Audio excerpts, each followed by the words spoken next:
இந்த வீடியோல நம்ம நவகுஞ்சரம் அப்படின்னா என்னன்னு பார்க்கலாம். இந்த நவகுஞ்சரம் அப்படின்னா மகாபாரத கதையில வரக்கூடிய 9 விலங்குகள் உறுப்புகளை கொண்ட ஒரு உயிரினம். கோழி தலை, மயில் கழுத்து, எருது திமில், யானைக்கால், மனித கை, அதில் ஒரு தாமரை மலர், பாம்பு வால், ஒரு கால் புலி, மறுகால் எருது. இது எல்லாம் சேர்ந்து ஒரு கலவை தான் இந்த நவகுஞ்சரம்.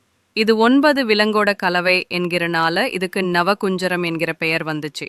ஓரிய மொழியில் இருக்கக்கூடிய கவிஞர் சரளதாசரை எழுதிய மகாபாரத நூலில இந்த பதிவு இடம்பெற்றிருக்கு. ஒரு காலத்தில் அர்ஜுனன் அடர்ந்த காட்டில் தியானம் செய்து கொண்டிருந்தான்.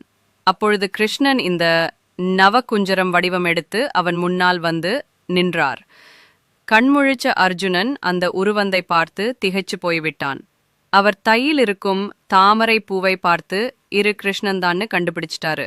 அப்போது அர்ஜுனனுக்கு நினைவுக்கு வந்துச்சு, மனிதனோட உணர்வுகள் ஒரு வரையறைக்கு உட்பட்டது, இந்த உலகமோ பறந்து விரிந்தது, அதற்கு எல்லைகளை இல்லை அப்படிங்கிறது தான் கிருஷ்ணன் சொன்னது. வெவ்வேறு உறுப்புகளை ஒன்றாக கொண்ட உயிரினங்களும் இந்த உலகத்துல இருக்கக்கூடும் அப்படிங்கிறது தான் இங்க அர்ஜுனன் புரிஞ்சுக்கிறாரு.